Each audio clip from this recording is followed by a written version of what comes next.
If a TikTok told you to skip law school and save the money, the data says you've got about a 1 in 5 chance of ever becoming a lawyer. And Kim Kardashian just proved it the hard way. She spent 6 years apprenticing instead of going to law school. She failed the baby bar 3 times before she passed it. Then she failed the actual California bar in July 2025. She admitted on a podcast recently that she had been studying with ChatGPT, and ChatGPT kept giving her wrong answers. She also consulted psychics, and the psychics were also wrong. And she's not sitting for the bar again until 2027. And according to the following study, she counts as a success because there was a new 35-year study that just dropped from researchers at Chicago Law, Northwestern, and Cleveland State. They tracked every American who tried to skip law school and become a lawyer between 1984 and 2019. And the findings are worse than anyone selling this online wants you to know. So if you've been hearing you don't need law school anymore in your feed, I want you to hear this before you make a 6-figure decision that you can't take back. Let's start with the schools themselves because some of them are exactly what you're picturing. The study tracked one non-ABA law school, quote unquote, that ran out of a law office in a San Diego strip mall. The owner was the lawyer, the dean, and the entire faculty, and this school never graduated a single student. And that was not a fluke. The researchers found that around 30 of these schools that opened, took people's money and time, and closed, never produced a single working lawyer. There's one school in Alabama they flagged that doesn't even require the LSAT to get in. And this is the system that the people telling you to skip law school is telling you to trust. Now, in the states that allow these pathways, people who skipped law school make up only 4% of everyone who passes the bar. And that same group makes up 23% of everybody who fails it. So nearly a quarter of bar failures come from a group that's only 1 in 25 of the people passing. And the raw passage rates are brutal. ABA grads pass the bar at 60 to 70%. Those taking the shortcut pass at the rate of 20 to 30%. In California, ABA grads pass the bar at a rate of 58%. Non-ABA grads pass at a rate of 20%. Now, the real question, of course, is whether you actually get a job at the end. In California, the non-ABA schools only reported employment outcomes for about half of their graduating class. And even among that half, the ones they chose to report, barely 54% of those had a job that actually required a law degree. So imagine you spend years on this, you maybe pass the bar, and there's a real chance you end up with a job that doesn't even require a law degree. And if you do make it, you are 57% less likely to work at a large firm than somebody from the worst ranked ABA school in the country.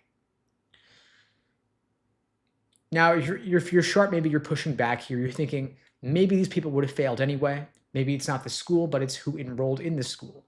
And that is a fair objection because the people who take this route do tend to start off with lower scores and fewer options, and some of them might have struggled at an ABA school also. But even if it is pure selection, the outcome is still the outcome. The pathway they're on doesn't help them or fix the situation. The route's entire track record is people who didn't make it, so why would you go on that route yourself? Now, then someone like Kim Kardashian, who has unlimited money, private tutors, zero financial pressures, and she still failed after 6 years using ChatGPT and consulting psychics along the way. Now, she's only a success story in this data because she's still going at it. Most people in her position quit years ago, and the study only counts those who actually pass in the end. If the resourced version of this fails, the working full-time version is not going to do any better. They'll probably do a lot worse. Now, there is a political fight happening right now around law school accreditation. The FTC has been pushing states to drop ABA accreditation as a bar requirement. Texas and Florida finalized it a few months ago. Alabama cut the ABA out last month, and Tennessee's deciding right now. And on May 15th, the ABA's own council voted 10-4 to repeal its diversity standard, even though 48 of the 50 public comments opposed it. And they did it anyway. Now, I do think a lot of this is political theater aimed at an institution the administration doesn't like. and the alternative pathways is the talking point bolted on top. But the politics here is not the point, though. The point is that with 35 years of data, those who go the non-ABA route end up with worse outcomes. Now, there are real critiques of the ABA that I think are fair. The tuition of law school is too high. The online options are too late and too few. Rural America does need more lawyers, and those are all real issues. But stripping accreditation isn't going to fix any of this. Now, there is a brand new bar exam, the next gen bar exam, rolling out next month. And the school you pick, the state you sit in, and the exam itself are all changing at once. If you're applying to start law school in fall 2027, you're aiming at a moving target. Now, for almost everybody watching this right now, skipping law school is the wrong move. If you do skip law school, the data says you'll fail the bar far more often. You might not land a job that requires the degree, and even if you pass, your ceiling sits below the lowest ranked ABA grad in the country. Now, there is one real exception here. If you're already working in a law office in a state that allows this, and you've got no interest in working at a big firm, and you genuinely cannot relocate, the apprenticeship route might be a good route for you. But that's a pretty narrow group. If that's not you, I wouldn't go that route. So the real move is, unfortunately, the boring one. Get into the best ABA accredited law school you can, and don't pay sticker tuition for it. Get yourself that scholarship money. Don't take on the debt. Now, if the question is, how do you avoid the debt? How do you get the scholarships? It comes down to getting a higher LSAT score. If you can get an LSAT score above the medians of the law school that you're targeting, you're going to not only get into better law schools, but they will also give you more scholarship money because you help them raise their standing in the US News Law School rankings. And if you want my help getting an LSAT score that gives you those outcomes, I'm happy to help you out. I'm offering a free LSAT tutoring lesson for everybody watching this now or later. The link to book that free tutoring lesson with me is unpluggedprep.com/start. The link is below the video, pinned in the chat, in my bio on TikTok and IG as well. I've also put together a free LSAT cheat sheet to help jumpstart your LSAT prep. It's a quick reference covering everything logical reasoning and reading comprehension. For those taking the LSAT this week, good luck to you. That cheat sheet could be a good refresher. If you're taking the LSAT in August, September, October, November, or beyond, it could be a good beginner level reference for you to get the lay of the land, learn the different sections, the different question types. I see a ton of questions here in the chat. I will get to as many of those questions as I can. Feel free to just drop them in, anything at all, LSAT and law school admissions. Andrew asks, how do you feel about part-time and weekend law programs while you're working full-time? I'm all for it. I mean, listen, if that's how you're going to make law school happen for you, given your other obligations, then go for it. Your degree counts the same as anybody else's. It'll take longer than 3 years, of course. It might be a bit harder to balance work with law school, but you are a lawyer at the end of the day. Once you finish your degree, just the same. I see Ali's asking, what is an acceptable bar passage rate when applying to law school? There is no single answer I can give on this because different states have different bar exams and they have different degrees of difficulty. So for example, the California bar and the New York bar, two of the hardest, their passage rates might be lower than bars in other states. So what I would do is look at the average bar passage rate for your given state and then see if the law school you're targeting is above or below that average bar passage rate. If it's below, that's a huge red flag. If it's above, you're probably in pretty good shape.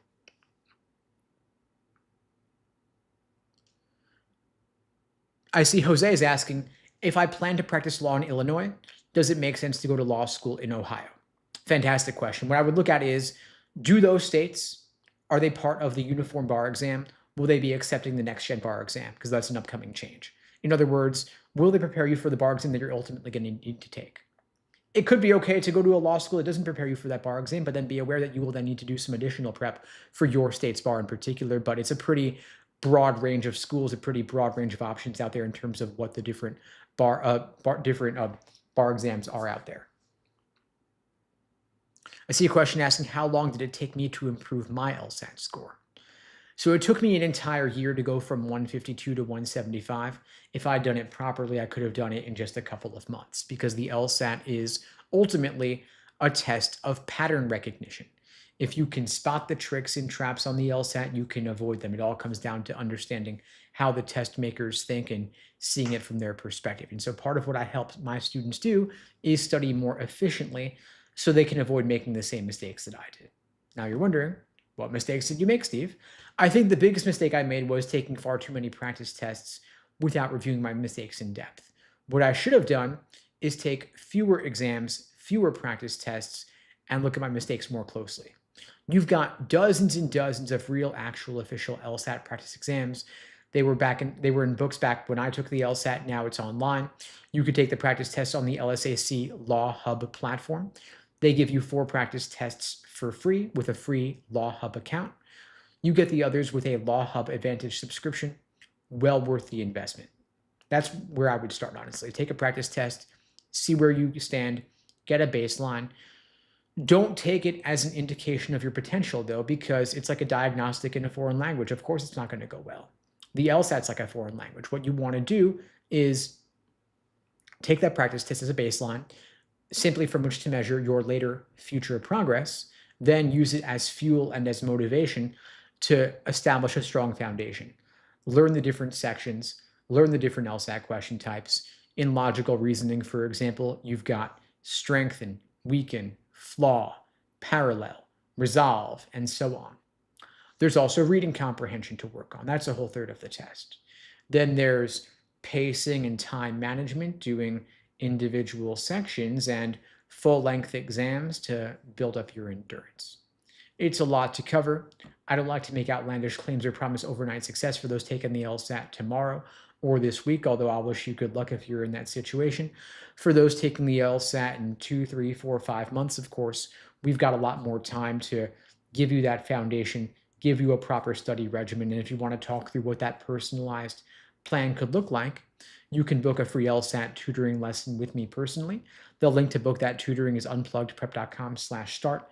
What we do in these free lessons is we look at where you're currently scoring, what your goal score is, what your time frame is, how many hours you can put in per day and per week. Then we'll craft an action plan for you to get you from here to there over that time frame. And if you're not ready yet for that free tutoring, that's okay. You could also start with the free LSAT cheat sheet. It's a quick reference on everything logical reasoning and reading comp. You can download the free cheat sheet at unpluggedprep.com/cheat sheet. I see Naya's asking, if I study now and take the LSAT in October or November, is that too late? I want to go from the 130s to the 150s. Well, first off, I think that your goal is very reasonable.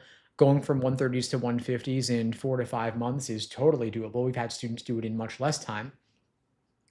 And taking the LSAT in October or November is not too late. It is true that law school admissions is conducted on a rolling basis, meaning it's better to apply earlier than to apply later, all else being equal, but it's better to apply a little bit later with a higher score than to apply earlier with a lower score. And October and November is not too late. You could even take the LSAT in January or February, but then you're starting to get a little bit later. And when you apply later, there's less scholarship money available. It's also harder to get in. And so I would apply earlier, knock it out this calendar year if you can. I see Emma the scientist is asking, do you think it's better to start studying as a sophomore in college or to wait until junior year? I'm agnostic on this one. I don't have a particular opinion. I mean, my main concern would be maintaining a good GPA. Can you study for the LSAT while also maintaining a solid GPA? We don't want you to tank your GPA to study for the LSAT, and the LSAT's not going anywhere. You could take it as a junior or even a senior, start when you're a junior, and still have plenty of time to get your score up significantly. So think about what your goals are. What kind of LSAT score do you want to hit? Where do you want to go to law school? Work backwards from that and decide, do you want to allow 6 months or a year and determine it there? Charlie says, thank you for the videos on YouTube. Awesome. Glad they've been helping. For those who aren't aware, for those on watching on TikTok and Instagram, I've got a YouTube channel with a whole lot more. I've got the recordings of all of these lives going back several months. We've also got in-depth lessons on everything on the LSAT and law school admissions as well. You can check out on the YouTube channel. The link's in my bio, by the way, if you want to check that out. Just scanning through for more here. Jack is asking, my LSAT is tomorrow, and I struggle with timing on reading comprehension. Any suggestions?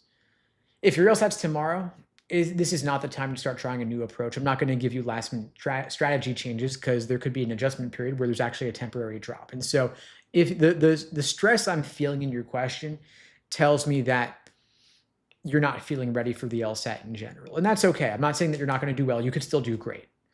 This could just be last minute nerves leading you to ask questions like this. But I don't want you to change your approach the day before. This is the time to be winding it down, settling down, go get a massage, take a hot bath, go for a walk in the park, your binge suits if you want. I want you to go into the LSAT tomorrow feeling cool, calm, collected, ready to crush it. Then after tomorrow, if you want to retake the LSAT in August, September, October, beyond, we could then talk through alternative reading comprehension strategies, but I don't want you to make any radical changes the day before.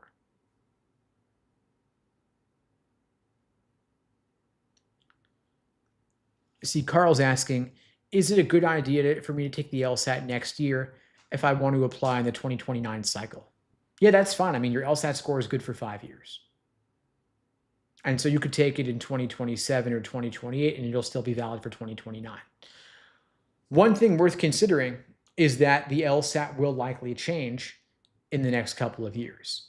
Specifically, LSAC has indicated they're going to start scoring the writing samples sometime soon. We don't know exactly when. It would be next summer at the earliest. So think through, do you want to take the LSAT with scored writing or unscored writing? Because right now the writing sample is unscored.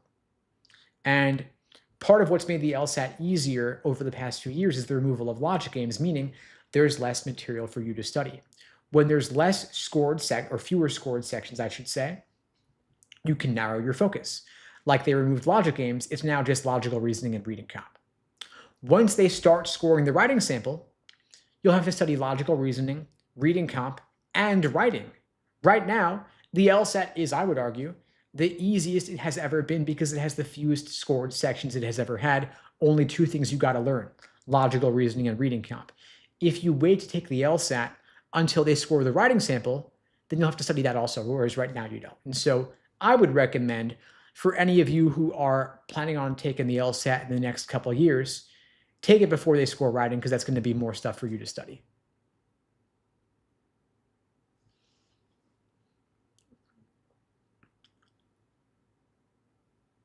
Just scanning through for more questions here, folks. Feel free to keep them coming. Armin asks, I had to reschedule my LSAT. Does that have any impact on me? No.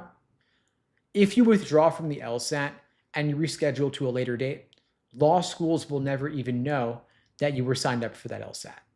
So the only impact on you is paying whatever nominal LSAC fee that you've got to pay, which is unfortunate, of course. LSAC does charge a lot of fees and they're strict with their deadlines. You can fight them sometimes on the deadline thing to get your money back a bit, but that's the only impact. In terms of law school optics, it's not going to matter.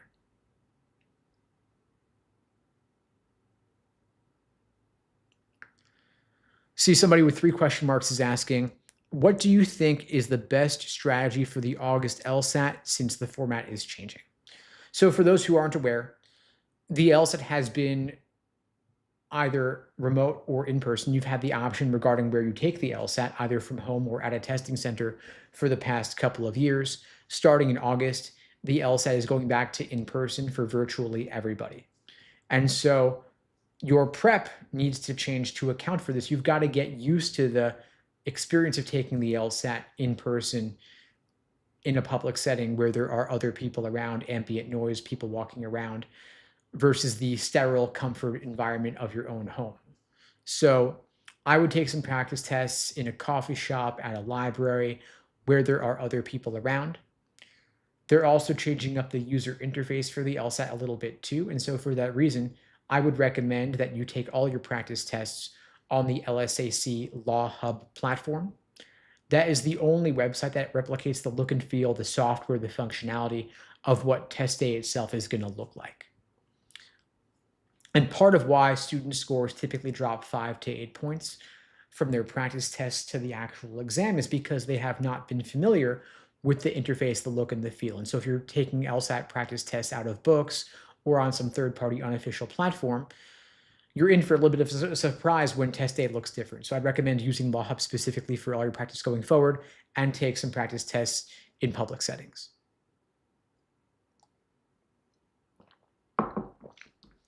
And I see Carl's asking, will schools look at your score differently if your LSAT was before or after the change? No, they're not going to care. Law schools don't care whether you took the LSAT remotely or in person. just like they don't care if you took the LSAT with logic games or without logic games.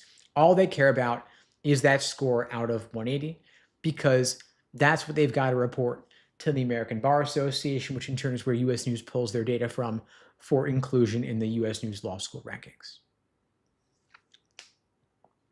I see Shark Boys asking, math undergrad major with a 3.4 GPA.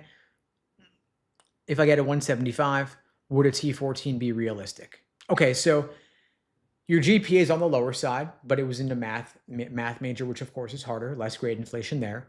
A 175 could do a lot to offset a relatively lower GPA. The GPA will still hurt, of course, but the 175 plus LSAT will do a lot to help. A T14 is possible, but you're going to want to ideally get above a 175 to counteract the lower GPA. And you're also going to want to blanket the T14, meaning apply to all of them to maximize your odds, because the medians do keep rising and it's a crapshoot essentially. You want to have the highest possible numbers, and your GPA is what it is. The math major is a good indication of context for why it was relatively lower than it would have been if you'd major in humanities, but of course, you want to have the higher LSAT to compensate. I see Jack is asking about the ideal undergraduate GPA. I mean, ideal would be what's the highest possible? A 4.1, a 4.2, it's crazy high. For reference, the T14 LSAT medians range from 170 to 174. And the GPA medians range from 392 to 399. And so to be in range for the medians, you want to be in that 3.9 range. If you're below 3.9 on the GPA, you want to be above a 174, 175 on the LSAT to compensate. I see Peyton's asking, do law schools look at your previous score if you retake and you don't cancel your previous score? Okay, so law schools only take into consideration the highest LSAT score on your record. They do not average multiple LSAT scores. They will see multiple scores on your score report. So you might worry about the optics of having a lower score on record, but it does not matter because they only report the highest LSAT score to the American Bar Association, which in turn is where U.S. News pulls the numbers from for inclusion in the rankings. So in other words, don't stress it. Retake if you feel that you need to. The LSAT's offered 8 times a year. Coming up beyond the June LSAT, we've got August, September, October, and November. You could take any one of those LSATs. You could take all of those LSATs and apply to law school this fall. And retaking could be as little as just doing another practice test a week, reviewing it in depth for a month or two, then sitting for the LSAT for 2.5 hours. If it could get you a few more points, it's well worth the work. I mean, it'll weigh more heavily than your entire undergraduate GPA.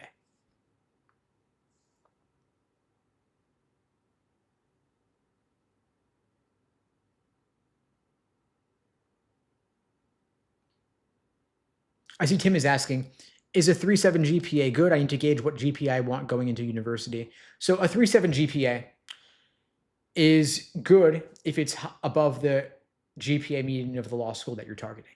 Every law school has its own GPA medians, its own LSAT medians, and they are unique. They also change year by year.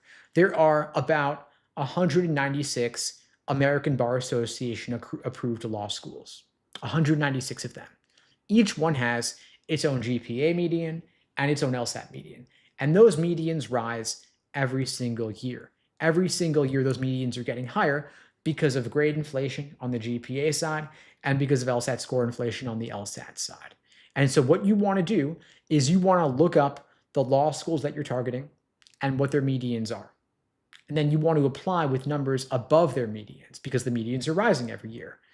The LSAT medians rose nearly 2 points this past year. I think the GPA rose, I'm not going to quote a specific number because I don't remember, but they rose also as well. And so what you want to do is you want to apply with a higher LSAT score and a higher GPA than last year's medians. So you Google X Law School 509, and that will find you the American Bar Association 509 report for any given law school in the US.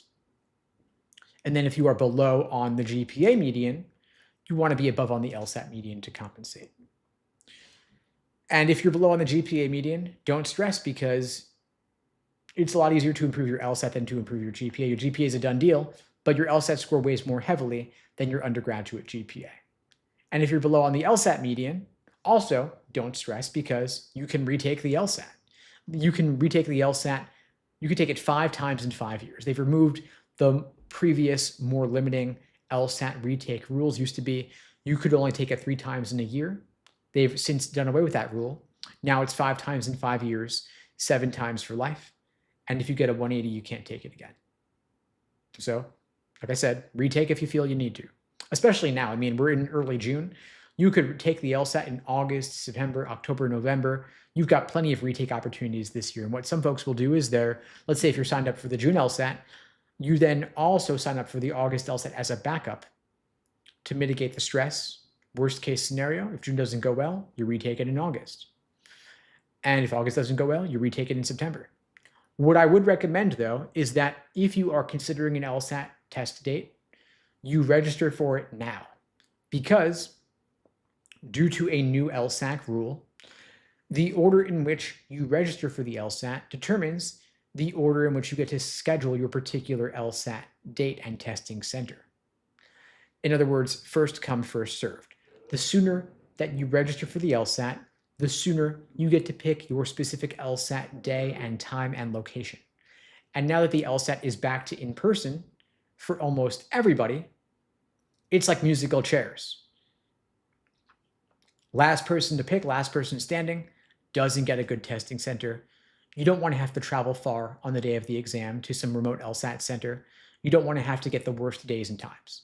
You want to travel the shortest possible distance to take the LSAT at the best time of day for you. You don't want super early in the morning or super late at night, and you don't want to have to travel really far. And so taking the LSAT, signing up for it earlier, scheduling earlier, gets you a better pick. Surprisingly, there are very few testing centers in a lot of major cities. I'm from New York. I've looked at the testing centers in New York. There are surprisingly few of them. You don't want to have to commute super far in public transit early in the morning on a weekend to go to some faraway testing center.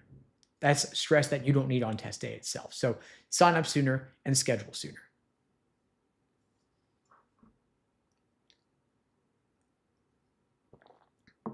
Jack is asking, how does your LSAT score determine if you will make a good law student or lawyer? Well, it has nothing to do with whether you'll make a good lawyer. That's not what it's meant to do. Your LSAT score is considered a valid and reliable predictor of first-year law school grades and bar passage rates. The studies on the validity of the LSAT are meant to correlate it with those things, first-year law school grades and bar passage rates. So if being a good law student means doing well in 1L in the first year of law school, then yeah. No one said the LSAT's perfect, but it correlates better with first-year law school grades than your undergraduate GPA does. And so it's the best metric they have. Not perfect by a long shot, but it's the best option they have, in part because the people going into law school majored in a lot of different subjects at a lot of different undergraduate institutions, with varying time having passed since then. In other words, some people going to law school graduated a few months prior. Other people going to law school graduated undergrad 20, 30 years prior.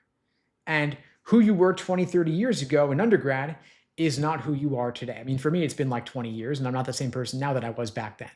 And so you grow, you change, you mature, but your academic abilities today may not be reflected by your undergraduate GPA from decades ago. And so for that reason, law schools place more emphasis on your LSAT score because your LSAT score was earned within the past 5 years, usually sooner. So for that reason, your LSAT score is considered a better predictor of what you will do in your first year of law school. But of course, being an attorney is a totally separate thing. So I wouldn't relate that to being an attorney. There are many, many other things that go into being a successful attorney. And no one said the LSAT correlates with that. Kate is asking, what is the maximum amount of times you could take the LSAT before it looks suspicious to admissions? I don't know there really is a single number of times that would be quote unquote suspicious. I mean, if you're taking the LSAT 4 consecutive times that it's offered and your score barely budges those 4 consecutive times, I do think admissions might ask the question, is this person really putting in the work each time to learn from their previous mistakes to boost up their score? Or are they just kind of throwing a lot at the wall and seeing what sticks? So you do want to make sure that you're properly studying for each LSAT take, learning from the past to improve for the future. But law schools, other than that, they don't really have incentive to care because they are not evaluated based on the number of times that you took the LSAT. All they care about is their rankings in US News and their optics for the American Bar Association, so they're not getting put on notice. And so they want to accept people who will pass the bar and get jobs after graduating. And they want people who will do well in law school. And so they just care about the highest LSAT score that you could submit to them. And so if taking it 4 or 5 times is what it takes to get you the highest possible score, then that's what you should do. Better to take it 5 times and end up with a higher score than take it 3 or 4 times with a lower score. In other words, retake if you need to. Matt asks, do law schools like to see improvement even if your first LSAT score is considered low? I mean, yeah. Do they want to see improvement? Of course. They want higher numbers. So higher numbers means that you improved from a previous take if you took it prior and your score was low. And believe me, there are plenty of people who take the LSAT just to see how they'll do. They got bad advice from somebody, just kind of wing it as a dry run officially. No reason to do that, by the way. Just take a practice test on your own for free. Don't take it officially if you don't think it's going to get you your goal score, because there are retake limits. It does cost you money to take it. And there's no reason to have a low score on record if you could avoid it. It won't necessarily hurt, but if you have to take it again and again because one time you had a bad proctor, one time you were sick, one time you had a tech issue, they could add up and you don't know what's going to happen in the future. So I think the most prudent course of action is just take it when you're scoring close to your goal score, if not above.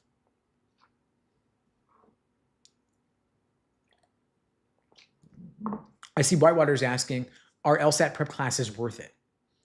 I mean, as someone who offers LSAT prep classes, I'm biased, so take what I say with a grain of salt, but I do think that a lot of folks do benefit from a personalized LSAT prep program of some kind, because when you're studying on your own, you don't know what you don't know.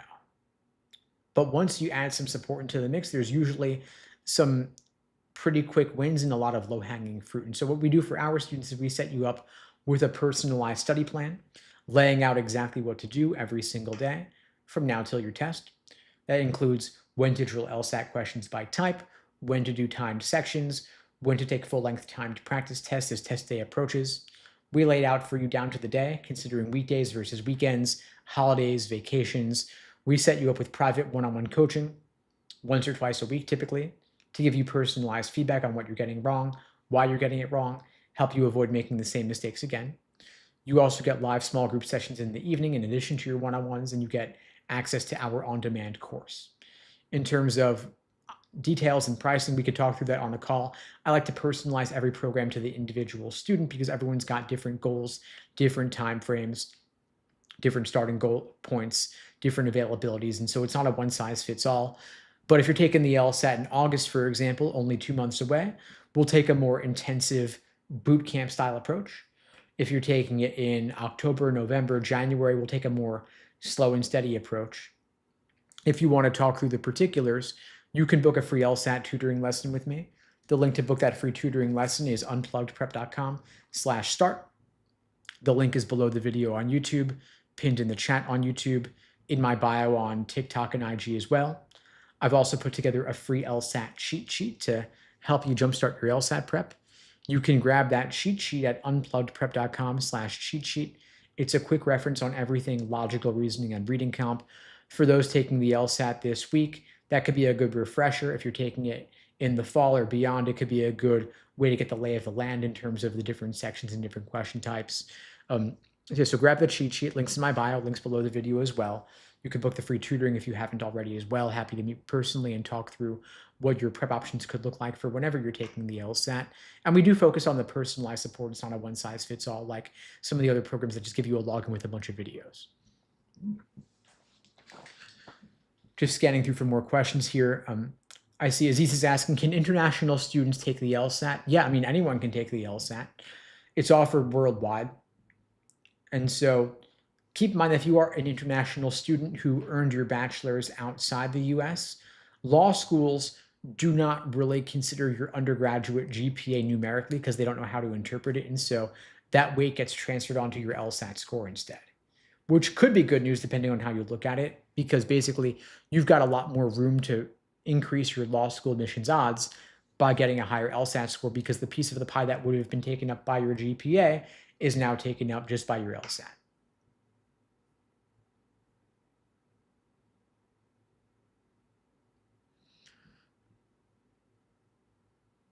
I'm just scanning through for other questions I may have missed here.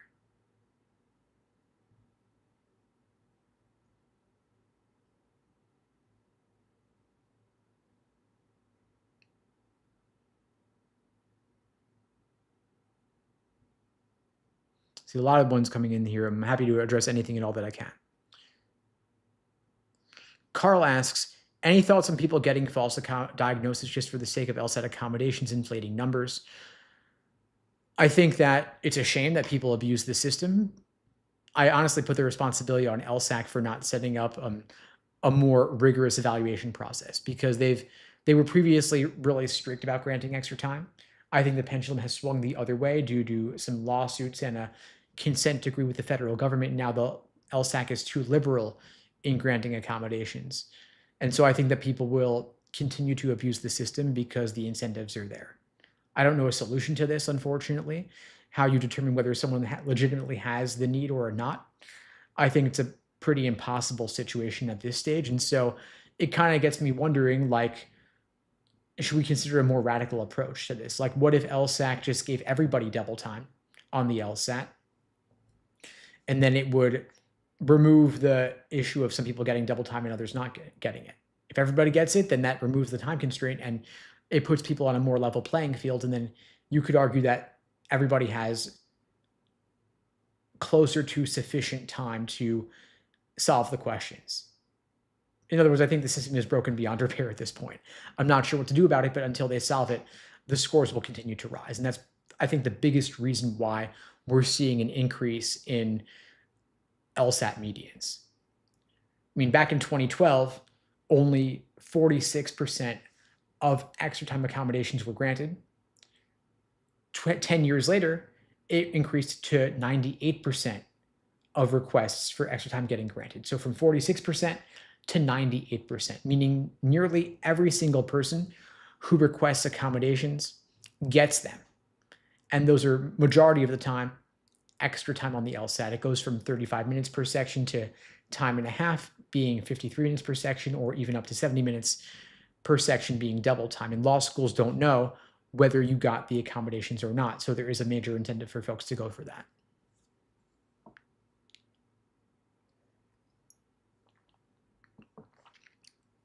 For those just joining, by the way, I do these lives every single weekday, same time, same place, 2 p.m. Eastern time, 1 p.m. Central time, 11 a.m. Pacific time, here on YouTube, TikTok, Instagram, LinkedIn, Facebook, wherever you're watching this. If you find these helpful, please spread the word. The only way this grows is through word of mouth. I don't do any advertising for these lives. The algorithm doesn't really boost them because they can't run ads during them. So I do appreciate your support, spreading the word, sharing this to your socials, sharing it on to your TikTok social, sharing it on Discord channels, subreddits, Facebook groups. The more this grows, the more I will expand it over time. Happy to keep taking your questions here. I see Lulu's asking how much for a one-on-one program. So we personalize every program to the student, considering your starting point, your goal score, your time frame. It's not a one size fits all. If you want to discuss the particulars, you can book a free LSAT tutoring lesson with me at unpluggedprep.com/start. The link is below the video on YouTube, pinned in the chat on YouTube, in my bio on TikTok and IG as well. That's an open offer for everybody watching this now or later, by the way. I'll be back tomorrow, same time, same place, 2 p.m. Eastern, 1 Central, 11 Pacific. I'll see you all then. Thanks for joining. In the meantime, all the best and take care.